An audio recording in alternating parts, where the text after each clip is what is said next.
Trois invités avec nous chaque soir pour décrypter les mouvements de la planète marché. Jean-Jacques Friedman est avec nous, le directeur des investissements de Vega IM. Bonsoir Jean-Jacques. Bonsoir Grégoire. Ravi de vous retrouver. Ravi de retrouver également Alexandre Taïeb à vos côtés. Bonsoir Alexandre. Bonsoir Grégoire. Vous êtes gérant chez Sycomore Asset Management et Thibaut Prébet avec nous également en plateau. Bonsoir Thibaut. Bonsoir. Merci beaucoup d'être là. Vous êtes directeur général adjoint de la financière Arbevel. Quelques commentaires, je commence par vous Thibaut, sur cette ambiance de début d'année qui profite au maximum aux actions européennes, aux actions chinoises également.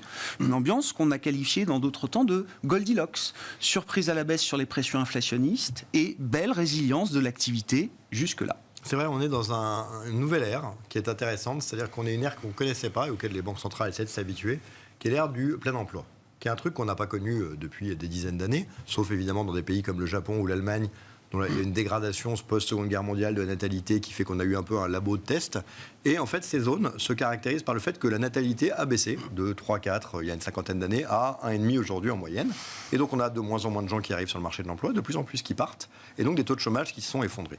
Ce qui est intéressant, c'est qu'on a l'habitude de démarrer des crises, comme celle de l'année dernière, avec des taux de chômage qui étaient par exemple à 10% avant 2008. Et donc tous les consommateurs étaient en mode j'espère que je ne vais pas perdre mon emploi, donc faisaient un peu d'épargne, mettaient dans le bas de laine. Et puis certains se faisaient licencier, et du coup, pour le coup, ils dépensaient moins. Et donc la consommation était tout de suite attaquée, ce qui crée des spirales qu'on connaît, c'est-à-dire que vous avez peur de perdre votre emploi, vous consommez moins, comme vous consommez moins, les sociétés vendent moins, comme elles vendent moins, elles licencient, etc. Et là, on a une sphère où personne ne licencie. Aux États-Unis, on a des licenciements qui sont des pouillèmes dans la tech, mais c'est objectivement pas grand-chose, c'est peut-être plus de la volonté boursière de montrer qu'on va retravailler sur les marges. En Europe, il n'y a rien. Enfin, chaque patron de société que nous rencontrons chez Financière Arbevel nous parle des deals qu'il fait avec Pôle emploi pour essayer de recycler, pourquoi pas des seniors qui étaient moins recherchés avant, les former et les garder. Et donc ça n'existe plus. Et non, dans un monde où personne n'a peur de perdre son emploi, personne n'arrête de consommer. Et donc du coup, fatalement, une inflation qui, faute de nombre de consommateurs, même s'ils vont bien, pourrait rebaisser un peu. Puis un sujet énergétique évidemment majeur, et pendant ce temps-là, une consommation qui tient bien. Et donc c'est vrai un scénario peut-être un peu plus positif que ce qui était envisagé en octobre, qui prend un peu les marchés de cours. Espérons que ça dure. Un mot quand même de l'emploi et des changements structurels qu'on constate aujourd'hui sur le marché du travail ou les marchés du travail aux États-Unis et en Europe. Il y a deux grandes masses qu'il faut avoir en tête, en tout cas une aux États-Unis pour comprendre ces déséquilibres fondamentaux.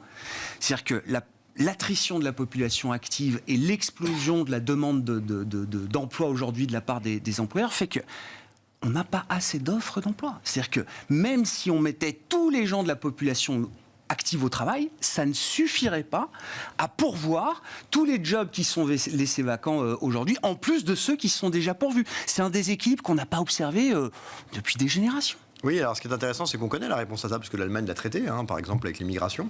Et c'est vrai que l'immigration était un phénomène qui était gênant, parce que vous disiez, si mon gamin qui est en train de faire un bac+5, on prend ce point de vue assez bourgeois, et n'a pas d'emploi, c'est quand même inacceptable, alors que pendant ce temps-là, on est obligé de faire venir des médecins étrangers.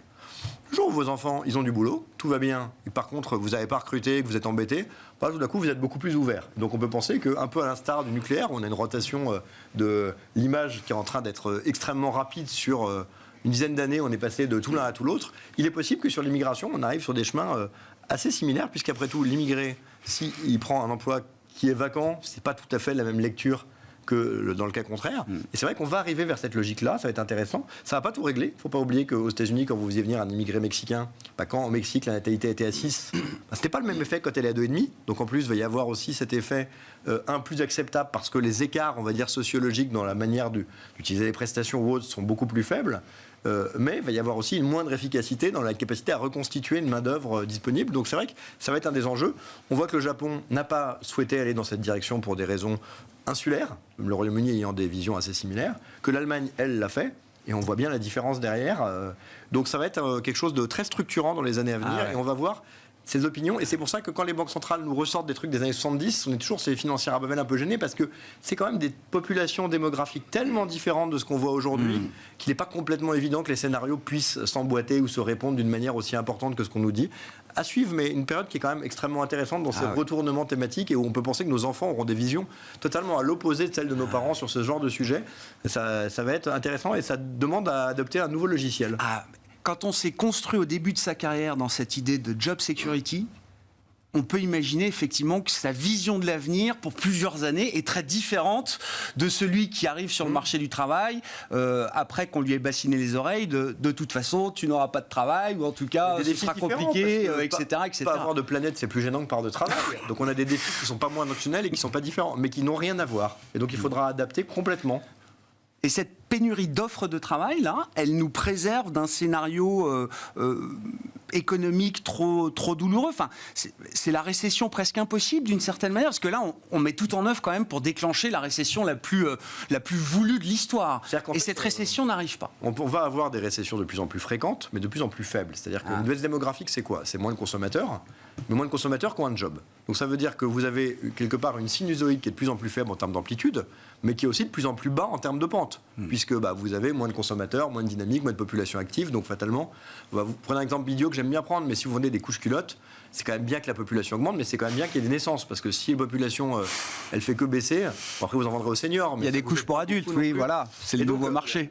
Voilà. Et donc le point est de dire que c'est différent. Ça va faire, à mon avis, des cycles beaucoup plus stables, mais avec beaucoup moins de potentiel. Ouais. C'est pour ça que cette thématique d'innovation qui a été très attaquée depuis 2 ans, peut-être qu'une population qui stagne ou qui baisse, elle sera plus nécessaire parce que comme on n'a pas de croissance sur les thématiques classiques, il faut la chercher sur des nouveautés, productivité, avec ces énergies vertes ou d'autres sujets.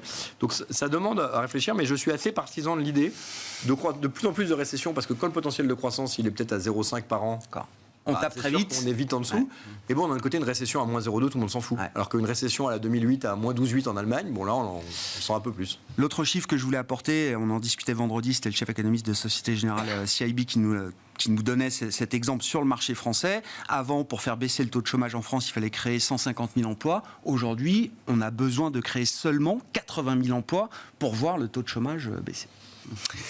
Bon, situation, on a digressé un petit peu, mais c'est quand même un sujet fondamental et on est au cœur de tout le sujet d'ailleurs et de ce qui anime également la conduite des politiques monétaires aujourd'hui, cette question de pénurie d'offres qui maintient une pression inflationniste presque permanente, structurelle, estiment certains d'ailleurs, dans les systèmes économiques. Jean-Jacques. Sur la croissance, ça c'est la tendance long terme que vous décriviez. À plus court terme, sur la patte, vous disiez en termes d'inflation, c'est une surprise. En réalité, même pas. C'est ça qui est assez étonnant. C'est ça qui est paradoxal. C'est-à-dire que vraiment, par des effets de base mécaniques, et ça va s'accélérer en février, il y avait une baisse de l'inflation attendue. Et d'ailleurs, les investisseurs l'ont attendue pendant plusieurs mois. Après, ils ont un peu désespéré, ils ont lâché le morceau, mais c'est vraiment arrivé. Et la surprise, c'est vraiment en termes de croissance. Ça, c'est vrai qu'il y a une forme de résilience de l'activité. Voilà. Il y a une forme de résilience. Alors, ce qui s'est passé aussi, c'est qu'il y a cet élément fondamental, peut-être que vous décriviez, mais il y a aussi l'élément court terme, où il y a eu la période du Covid, où il y a eu quand même, parce qu'on dit toujours, l'épargne a été consommée, mais il y a eu aussi beaucoup de SICA monétaire. C'est-à-dire qu'il y a une période pendant 2 ans où il y avait l'impossibilité de consommer, et puis il y a eu quand même des salaires maintenus, et ces salaires maintenus n'ont pas été tous consommés. Donc si on met ça avec ce que vous disiez sur une tendance plus long terme, sur le fait quand même d'une confiance accrue, tout ça, ça fait que sur la récession qui était annoncée, il y a au moins un point d'interrogation. On ne sait pas. On ne sait pas comment ça va se comporter. C'est-à-dire que mécaniquement, il va y avoir quand même une augmentation du chômage et donc il va y avoir un peu plus d'inquiétude. Est-ce que ça va être compensé par d'autres éléments? Est-ce que ça va être compensé par une reprise qu'on voit naître en Chine? Donc au moins, les gens, pour l'instant, se concentrent sur la certitude et sur le fait de dire ça s'améliore au moins en termes d'inflation. Ça, c'est un point clair, oui. Et qui va continuer. Et l'idée que les stratégies RH des entreprises vont devoir évoluer beaucoup, c'est quelque chose que l'investisseur a en tête. Enfin, encore une fois, j'ai été marqué, c'était un Michelin il y a quelques mois ou à peine quelques semaines en fin d'année dernière qui devait faire partir 1200 salariés des usines. C'était le plan social qui était prévu chez Michelin depuis 2021. Finalement, non. On va en garder au moins la moitié de ces 1200 gars parce que nous, on a des carnets de commandes et si on n'a pas ces mecs-là, on ne peut pas produire et livrer nos clients. Oui, tout à fait. Alors, récession, ralentissement, ce que vous voulez, moi, les gars, je les garde dans les usines pour l'instant. On le ressent en tant qu'investisseur et en tant que salarié aussi, dans les boîtes où on est. Ça on le ressent, on le voit bien. Il y a un rapport de force qui s'est modifié. Voilà, il y a vraiment ce sentiment. Pour l'instant, je pense qu'il y a plus une espèce d'impuissance et il n'y a pas eu des RH qui ont vraiment su comment transformer et modifier le rapport au travail. Après, ce qu'on disait aussi, c'est qu'en termes de productivité, la productivité baisse. ou ne montent pas, et c'est ça qui, associé finalement à des embauches moyennes, fait qu'il n'y a pas énormément de croissance. Et sur la productivité, peut-être que c'est lié aussi au télétravail. Il y a aussi là une nouvelle donne en la matière, et on voit bien que la baisse de la productivité qu'on vit, peut-être qu'elle est liée à ce télétravail qui, malgré tout, distend les relations humaines et crée des choses plus compliquées dès qu'on a des projets en tête à réaliser. Pour le quotidien, ça fonctionne bien, mais peut-être à terme, ça fonctionne moins bien. Mais sur le marché, peut-être qu'à un moment donné, il y avait simplement aussi le fait qu'il y avait un tel niveau de pessimisme. C'est ça qui vraiment était très très frappant. Un sous-investissement finalement des investisseurs, du positionnement, des couvertures importantes. Quand on regardait le ratio entre les puts sur l'achat et les calls, c'était vraiment à des niveaux records. Donc tout ça associé, plus une valorisation assez basse, ça donnait, alors la valorisation c'est jamais un élément suffisant, mais ça donnait, si l'air du temps se modifiait, un potentiel de remontée. Et après, finalement, les gens auront les plus hauts qu'on avait début janvier en tête. Est-ce qu'on y va, est-ce qu'on n'y va pas? Voilà, ça sera le débat. Oui, c'est ça.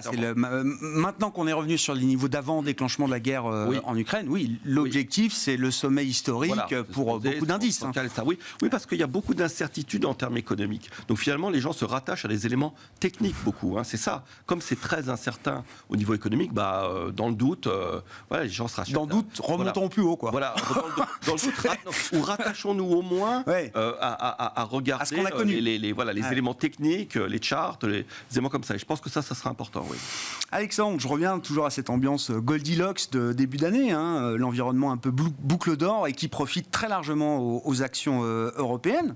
Il faut qu'on parle quand même de la crise énergétique. Je sais qu'elle a disparu, mais il faut quand même en dire un mot. Pourquoi est-ce qu'elle a disparu, cette crise ? Elle a disparu parce qu'il fait chaud déjà. Non, ouais. Quand même, pour simplifier un peu le propos, il fait très chaud partout en Europe. C'est la première fois qu'on a une telle vague de chaleur à cette période de l'année dans l'histoire de l'humanité. C'est vraiment la première fois. C'est les températures les plus élevées. Et c'est ce qui fait que, avec tout l'apport de LNG qu'on a eu, on voit des pays comme l'Allemagne qui, si on se rappelle, il y a 3 mois, toutes les industries devaient fermer les unes après les autres. On se retrouve finalement avec des réserves de gaz qui, sur la dernière semaine de décembre, ont augmenté en Allemagne.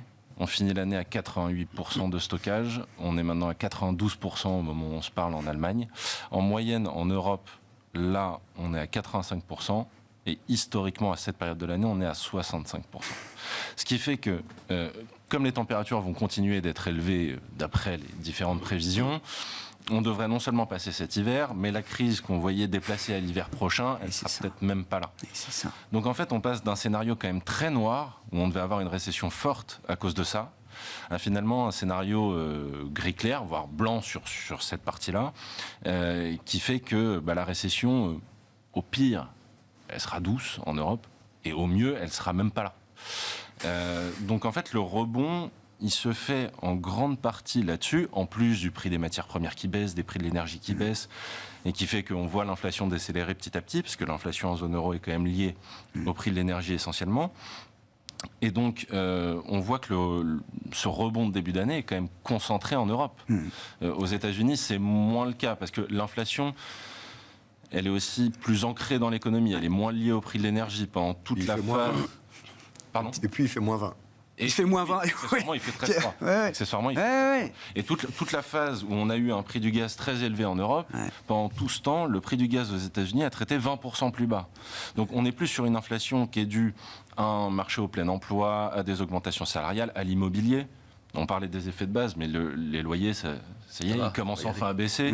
Donc effectivement, ça va donner du grain à moudre à cette inflation qui retourne vers un scénario Goldilocks, même si on en est loin. Parce que le Goldilocks, il faut quand même juste revenir sur ce mot, qui est probablement un mot qui va gagner en ampleur. On va en entendre de plus en plus parler, mais les premiers amateurs de Goldilocks, c'est quand même les banques centrales. Les banques centrales, elles veulent 2%, 2,5% de croissance, 2,5% d'inflation et terminé. On en est loin. Ce qu'elles n'aiment pas, c'est la surchauffe.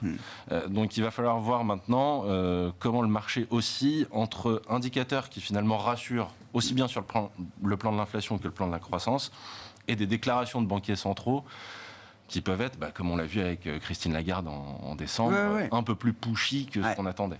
Ouais, mais encore une fois, sur cette crise énergétique, bien prendre la mesure.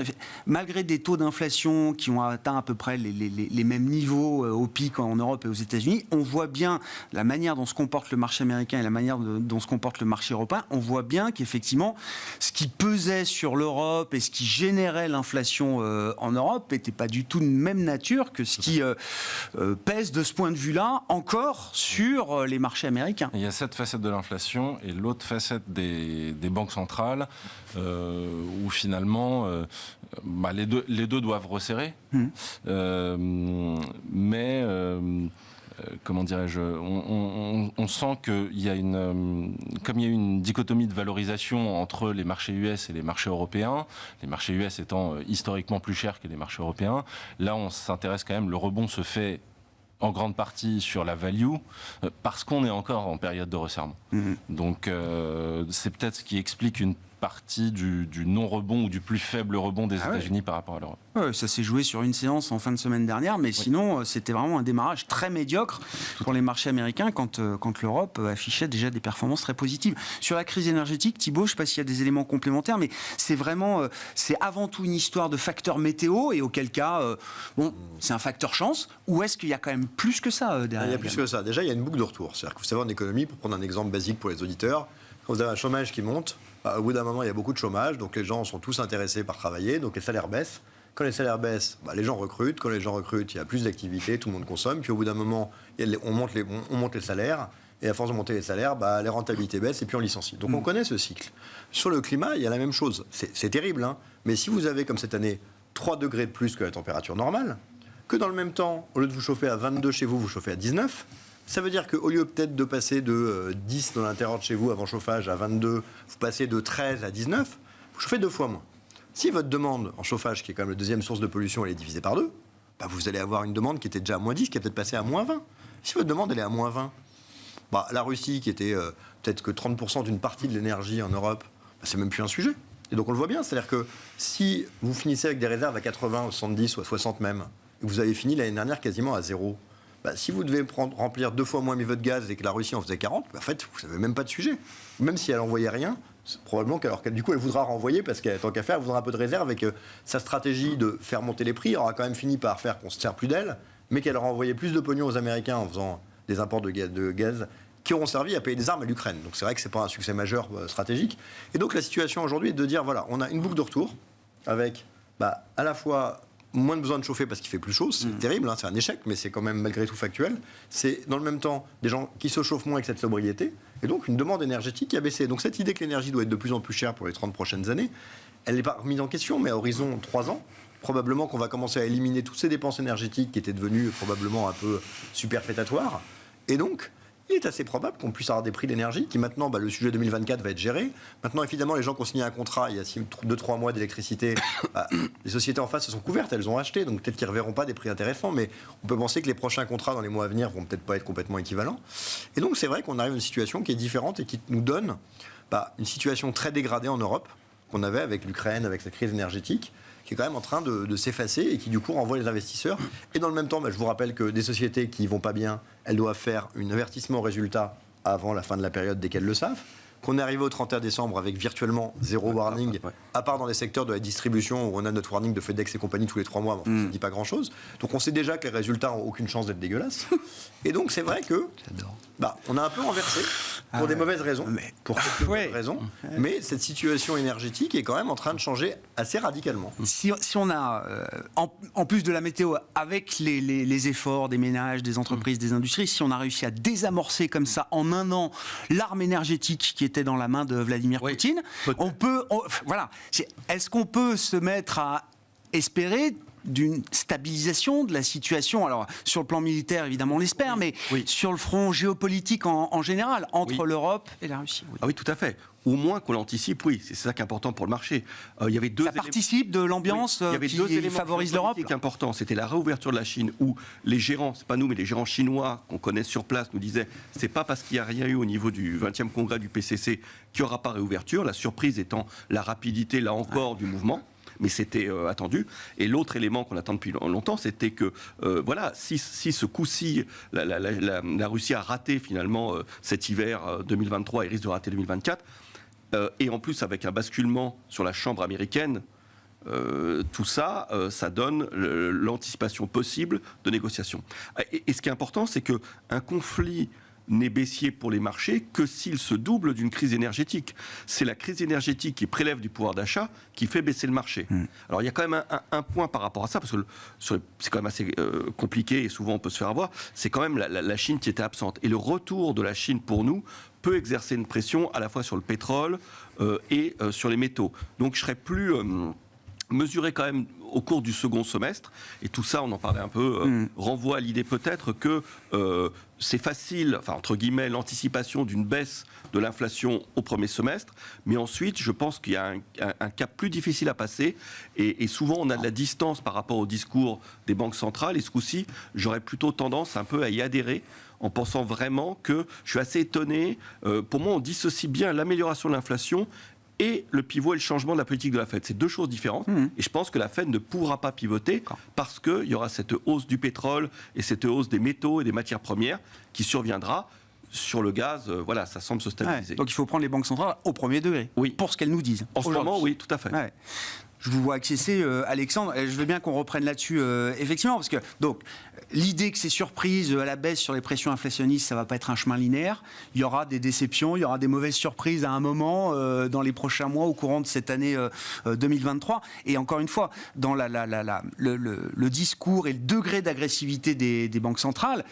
Bon, la Fed est partie la première, elle a été très vite, très fort, etc. Rejoint ensuite par la Banque Centrale Européenne. Donc on a ce petit décalage qui semble perdurer. Le dernier discours officiel de la BCE, en tout cas à la suite du Conseil des gouverneurs en décembre dernier, montre un degré d'agressivité qui a encore été rehaussé par rapport à ce qui prévalait encore juste avant. Oui. Je suis totalement d'accord avec ce qui vient d'être dit. En complément peut-être sur le dogme de la BCE, du moins récemment, c'est l'Allemagne qui a parlé. Je pense que Christine Lagarde a des pressions politiques que Jérôme Powell n'a pas. Ce qui lui permet d'avoir à Powell un paysage peut-être un peu plus large, et on le voit entre deux conférences de presse de la Fed. On a quand même des membres de la Fed qui parlent, qui s'adressent à la presse, etc. Et on voit que l'unanimité est de moins en moins forte. C'est peut-être la seule chose qui fait croire au marché que la Fed peut pivoter sur la deuxième partie de l'année. Il y a un vrai débat dans la conversation aujourd'hui au sein du FOMC. Disons qu'il y a plus de débats. C'est moins directionnel sur le resserrement. Néanmoins, je pense que aussi bien à la Fed qu'à la BCE, il leur reste encore pas mal de travail à faire. Les conditions financières sont encore très accommodantes. La réduction du bilan, elle a commencé pour la Fed, elle commence tout juste pour la BCE. Donc on est loin et du taux terminal et de la réduction du bilan qu'ils avaient prévu. Donc le pivot, c'est vraiment un gros point d'interrogation pour moi. Je vois plutôt rester, en plus il le dit, rester à des taux plus élevés pour plus longtemps. Mais à un moment donné dans l'année, il risque probablement effectivement de se calmer, de calmer un petit peu le jeu. Et donc... là, moi, ma crainte, c'est que, en fait, on ait de bons indicateurs, ou du moins en dessous des attentes, du coup, pour l'inflation, ce qui est bon pour le marché. Et ensuite, plutôt des banques centrales trop agressives par rapport à ce à quoi s'attend le marché. Très clair. Et le risque, c'est que fin janvier, alors c'est fin janvier la Fed et début février la BCE, il me semble. Oui, c'est 1er février la Fed et 2 février, je crois, la BCE. Voilà.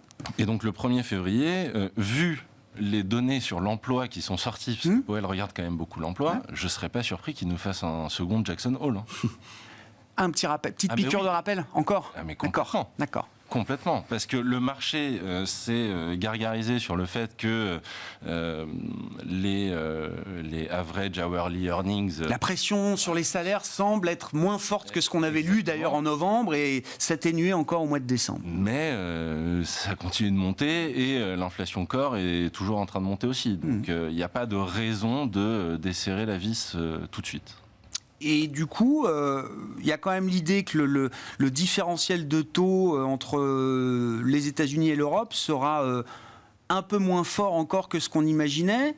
Bon, la Fed a relevé son anticipation de taux terminal, le marché est à peu près calé sur cette idée-là. La BCE l'a fait de manière assez choquante, ça a été un vrai choc de marché pour amener les anticipations de taux de dépôt terminal à plus de 3% ou autour de 3%. Sachant qu'il y a un vrai risque que la BCE aille au-delà de ce niveau qui est pour l'instant anticipé. Mais ça reste quand même un pur point d'interrogation dans le sens où aussi bien la Fed que la BCE nous disent on est data dependent et donc on n'a pas les data à 6 mois. Non. Donc à voir une fois qu'ils seront à leur taux terminal, disons celui du consensus 5,25 pour la Fed et légèrement au-dessus de 3 pour la BCE, on verra ce qu'ils feront ensuite en fonction des chiffres d'inflation. Dans le cas de la BCE spécifiquement, Thibault, la BCE refuse et partant du marché du travail tel qu'on l'a décrit, la BCE et l'Allemagne notamment ne veut voir aucun début de commencement d'inflation salariale endogène dans le système. Elle ne veut pas prendre ce risque. C'est ce que je comprends en tout cas de la manière dont la BCE réagit aux chiffres aujourd'hui et guide sa politique monétaire. Pour ça, elle va amener le taux de dépôt à 3,25, 3,50, 3,75, pourquoi pas 4 chez certains. C'est un risque qui est du domaine du possible aujourd'hui. Quel type de risque ça fait porter sur l'économie en zone euro, sur le financement des États ? Ouais, ça se débat. Ça se débat assez clairement. La première chose, c'est que je reviens sur ce qui a été dit. Moi, j'ai pas forcément tout à fait la même vision, mais il y a un point qui est clair. Nous, on a appelé notre point de fin d'année l'inflation pivote, pas les banques centrales.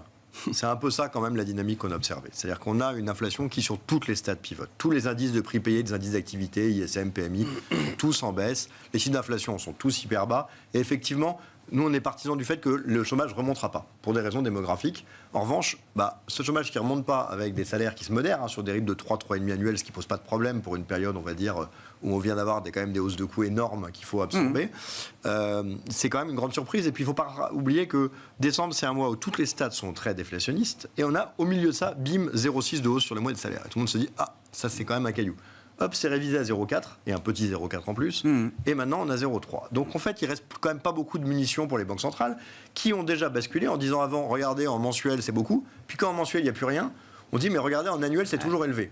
On sait que dans 2 mois, en annuel c'est fini. C'est-à-dire que quand on se comparera en mars avec un pétrole à $127, l'inflation globale, elle va passer quand même à des niveaux très bas. Et donc la question qu'il faut se poser, c'est où jusqu'où peuvent aller les banques centrales. La première idée, c'est de se dire qu'on avait des chiffres qui étaient quand même mi-figue mi-raisin sur l'inflation. Ça remontait un mois, ça rebaissait un peu. Là, on a quand même un tir qui en un mois a énormément changé. Donc il va donner un discours très différent aux banques centrales. On a aussi une accumulation, c'est-à-dire que quand on a 2 stats au début, les gens disaient ça va pivoter. Les gars disent attendez, on va en voir un peu plus.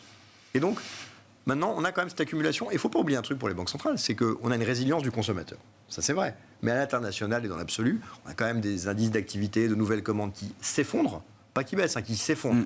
Ça peut inquiéter un peu. Donc si à un moment, en février-mars, on commence à avoir des taux d'inflation qui vont aller très vite vers les zéros, qu'en même temps, on continuera des chiffres, de nouvelles commandes, de perspectives qui se dégradent fortement, c'est pas impossible qu'ils y aillent. Ce qui est sûr, c'est que la Banque centrale, c'est plus compliqué. La Fed, elle est en train de faire une connerie, tout le monde le sait, mais elle a peur d'en faire comme 70, qui à mon avis n'est pas un risque, mais on l'arrêtera 3 mois trop tard, c'est peut-être pas très grave. Mais le chemin, on le connaît. Ils vont aller entre 4,75 et 5,25 en fonction de la vitesse à laquelle ça décélère.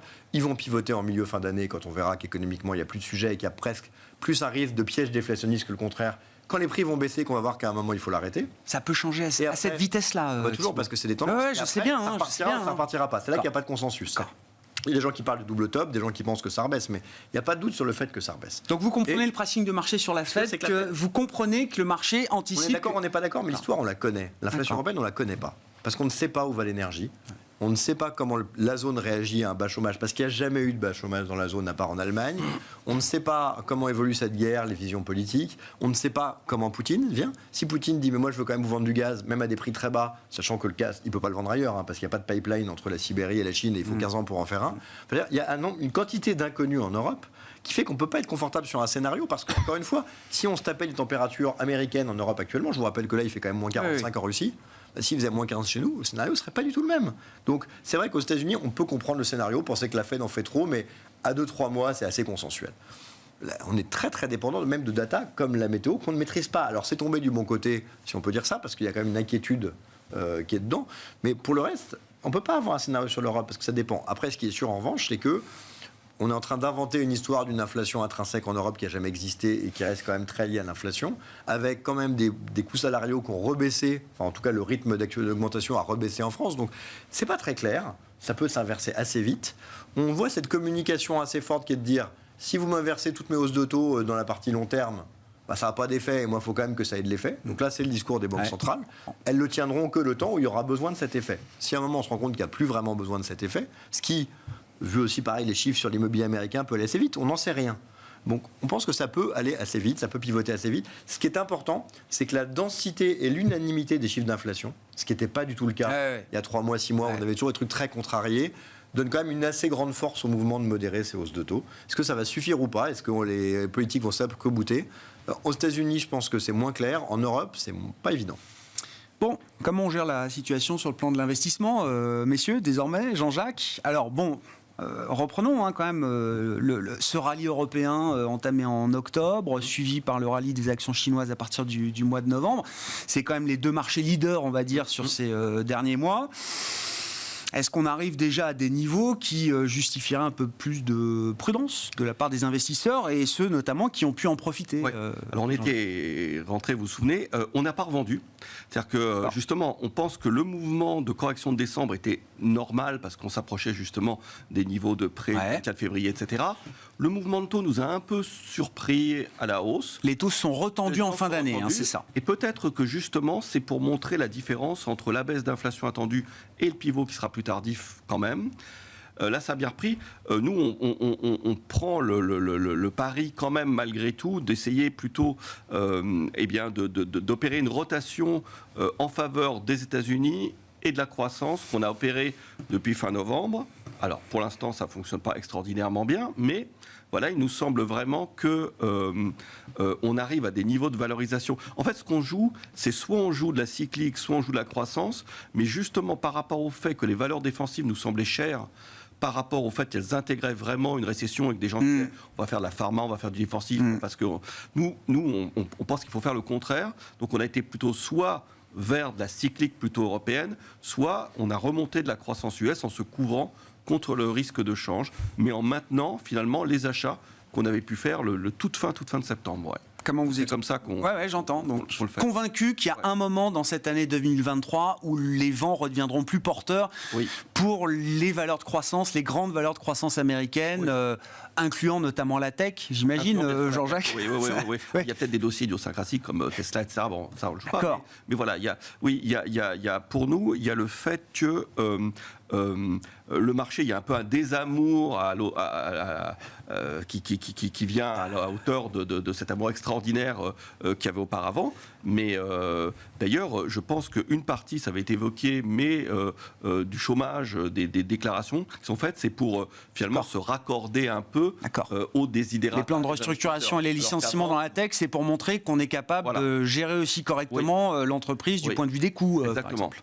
Alors qu'avant, on pouvait ne pas s'en préoccuper, on pouvait se moquer de l'investisseur parce qu'il y avait une croissance.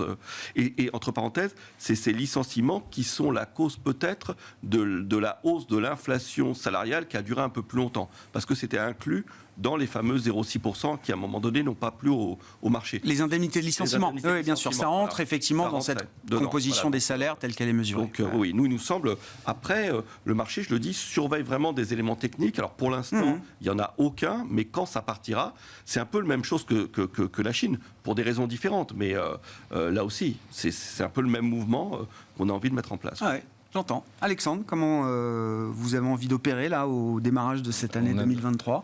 On a donné au final dans cet entretien pas mal d'indications, même sur ce qu'on a dit qui paraissait un peu économique, abstrait. Au final, quand on regarde les grandes tendances, finalement il faudrait se porter vers des sociétés ou des industries qui sont plus capital intensives que human intensive.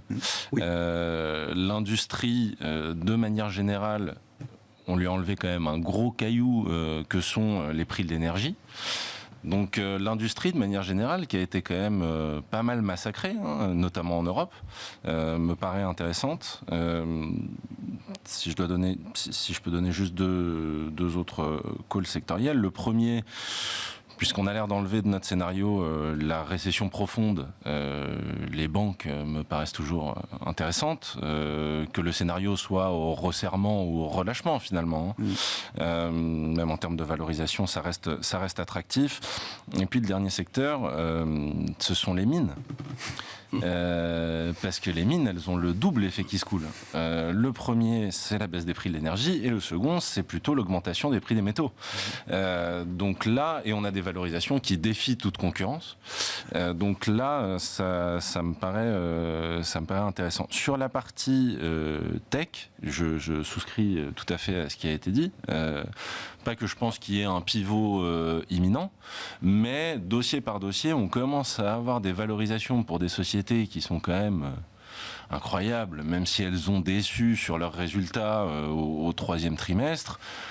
On a des choses en termes de price earning qui ressemblent à une petite valeur de croissance européenne. Qui délivre rien. Voilà. Donc je pense que là, c'est peut-être un peu tôt en termes de marché. C'est quoi? C'est des PE à 15? On retrouve des PE à 15 là dans la tech? 17-18. 17-18, ouais. Des PE à 17-18. Donc, alors effectivement, il y a peut-être eu sur les GAFA, sur la non-profitable tech, une espèce de purge parce qu'il y a eu toute cette spéculation Covid et post-Covid qui a été faite. Mais là, de ce point de vue-là, les choses sont assainies. Ah bah là, oui, en tout cas, il faut regarder dossier par dossier. Il y a encore des secteurs qui sont des valeurs qui sont très chèrement valorisées, mais globalement, c'est quand même beaucoup plus sain qu'il y a encore quelques mois. Oui. Oui. D'accord. Oui, donc ça vaut le coup de se réintéresser à l'indice secondaire qui est devenu le Nasdaq quand même. Oui, qui depuis quelques semaines n'est plus. C'est plus l'indice leader. C'est plus l'indice leader. Secondaire, c'est un poil violent. Mais oui, ça vaut le coup aujourd'hui. Et même pour ceux qui voudraient pas être pure tech, même de regarder le S&P 500, ça commence à redevenir intéressant. Oui. Bon, la value, ça peut pas être un one-way trade de surperformance quand même. Face à la croissance et à la tech américaine. Ce qui est atypique et intéressant, c'est qu'on vient de connaître une des pires années pour les portefeuilles diversifiés, que si vous mettez sur un cadran les performances actions et obligataires, vous êtes à un truc qui est totalement une anomalie, puisque vous êtes tout seul dans votre cadran sur les 50 dernières années. Qu'est-ce que ça fait? Ça fait que la value qui était pas chère a quand même souffert, même s'il y a certains secteurs qui ont bien marché. Donc on se retrouve avec des valos qui sont, sur le secteur auto par exemple, ridicule. Parce que bon, c'est vrai que rater le virage électrique ou je sais pas quoi, c'est embêtant quand on se paye 15 fois les résultats. Mais enfin, quand on arrive à 3 fois, c'est plus tellement un sujet. À côté de ça, vous avez de la croissance qui a des valos qui sont devenus ridicules. Prenez ST Microelectronics, vous payez ça quoi, 10 fois les résultats pour une boîte qui a fait 20 de croissance. Alors, c'est ridicule. On n'est même pas à la moitié de la valo historique sur une boîte qui a des carnets de commandes complètement pleins. Et à côté de ça, en même temps, vous avez un marché obligataire où vous trouvez des 6-7 de taux, ce qui n'est pas arrivé, ou du 4 sur l'investment. Et donc, ce qui est très compliqué, c'est qu'en fait, vous avez tout qui fonctionne tant que vous n'avez pas une inflation qui repart en hausse et des taux qui repartent en hausse. Et donc, quelque part, on est plus dans un choix global risque, où l'année dernière, rien marchait, tous vous rentrez dans les dents, sauf LVMH, en gros, et Total, et Thales. Et cette année, en fait, quelque part, tout donne l'impression d'avoir un potentiel. Alors, c'est vrai que certains gérants se posent la question entre une Chine qui paraît très explosive en potentiel et l'idée qu'il y a des zones qui n'ont pas de risque. Et quelque part, vu l'année qu'il y a eu l'année dernière, il ne faut pas rater le rebond. Et donc se dire, en fait, il faut mieux éviter l'Asie parce que l'Asie, il suffit qu'il y ait 2-3 déclarations, 2-3 secteurs qui se font éclater et puis on peut être embêté. Donc tout ce qui est compliqué, c'est que tout est achetable et tout se défend après une année où tout a baissé. Et c'est ça qui est assez compliqué. Effectivement, vous aimez bien Meta historiquement, donc l'ancien Facebook. Bon, moi, c'est pas forcément une valeur préférée, mais vous payez ça un quart du PE historique. Donc vous vous dites, il y a moins de croissance, mais c'est quand même pas le même prix. Donc tout ça est assez délicat.